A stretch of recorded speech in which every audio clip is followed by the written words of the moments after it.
Isha Foundation, Chikkaballapur. This Adiyogi statue is of 112 feet tall.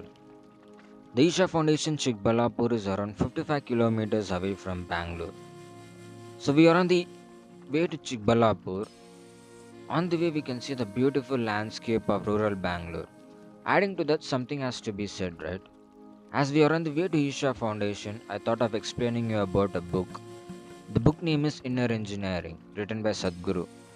This is a non fictional book which explores the path of spiritual enlightenment through yoga and meditation, based on Sadhguru's personal experience and teaching. The book has two parts, in which there are many topics. Let me pick some of the topic and explain it to you. So the first topic name is When I Lost My Sense. It is a beautiful poetry which says, Then I was a man, I only went up the hill, as I had time to kill, but kill all I did was me and mine. With me and mine gone, lost all my will and skill.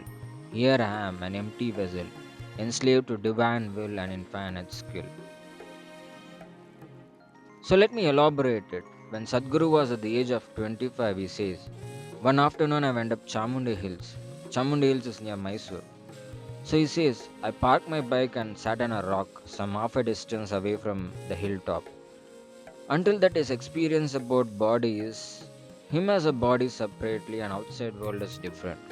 But suddenly what he felt is the atmosphere around him, the air that he was breathing, the rock on which he was sitting, everything around him became within him.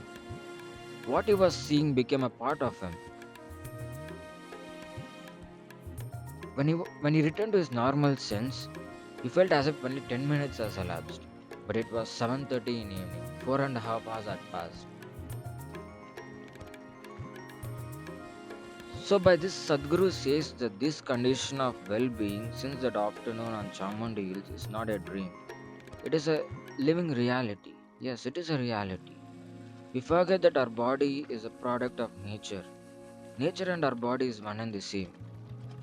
So whatever you see in this earth, it is meant for you.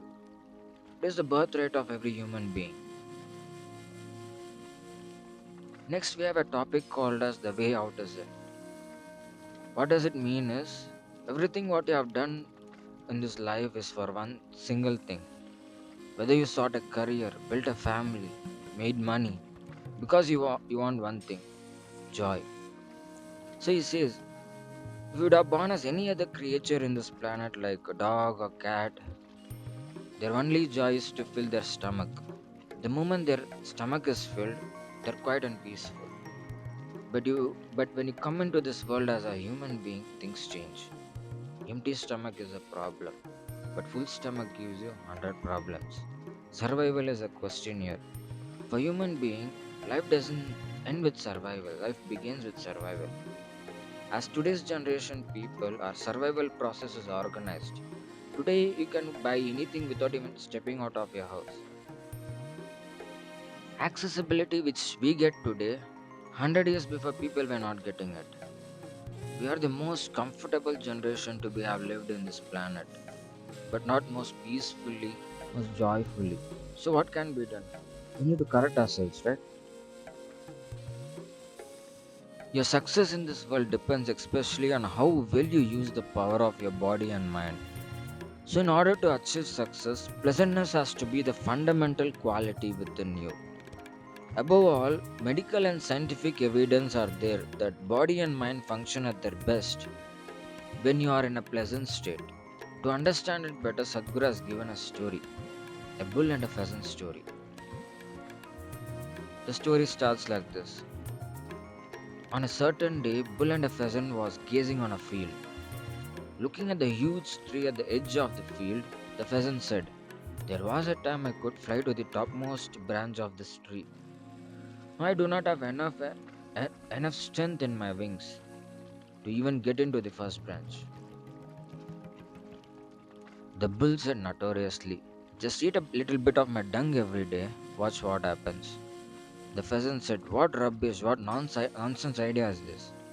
The bull said, Try it and see. And very hesitantly, the pheasant also started eating his dung every day. On the very first day, he reached on first branch, and within few days, he reached on top. The pheasant sat there enjoying the sceneries. A old farmer sitting in a chair down there saw a fat old pheasant on top of the tree. He took his gun and shot the bird on the tree. Moral of this story is bullshit may take you to the top, but it never lets you stay there. So you can somehow find a comfortable well being for yourself. But the problem is, it doesn't last. So, what can be done? What is the way out? The way out is you need to see the source and basis within. For example, right now you are seeing a video in a mobile, laptop, or TV. From where are you seeing the mobile? Do you think the image is outside you? Think again how it works. The light is coming out of the mobile, reflecting, going into the lens of your eyes, and projecting as an inverted image on your retina. And you know how it works. In this book, they have given an example of seeing a book. So, all human experience is 100% self created. Next, we have a topic called as No Boundaries, No Burden.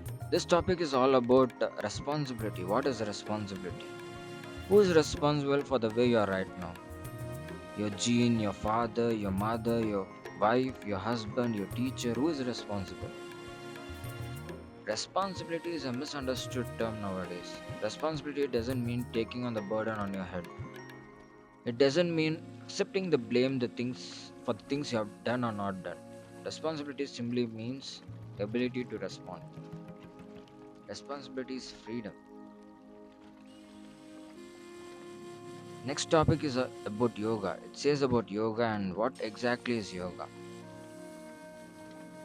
Second part of this book gives a detailed explanation about body, mind, energy and joy. At starting of this video, I said about the 112 feet Adiyogi statue which represents 112 paths to inner well-being, right? Let's see what it is all about.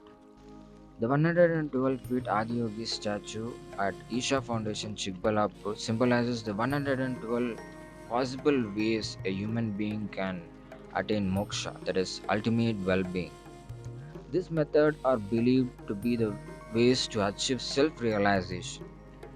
Overall, from this book, what I take is to know about ourselves. It's all about self realization, that is it.